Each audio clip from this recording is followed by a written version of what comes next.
Hi everyone, I am Fiona. In this video, we will show you the actual laminating test using the rock wool boards and film materials specified by the customer. First, we place the film material on the surface of the rock wool board and apply adhesive to laminate the two materials together. The adhesive spraying width can be adjusted according to the actual product dimensions and production requirements. Since this test was carried out manually, multiple passes of adhesive spraying were used. Under normal production conditions, a single adhesive spraying pass is sufficient to complete the lamination.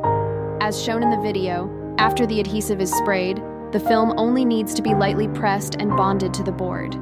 It adheres firmly to the surface of the rock wool board, demonstrating a good overall laminating effect and stable adhesive performance.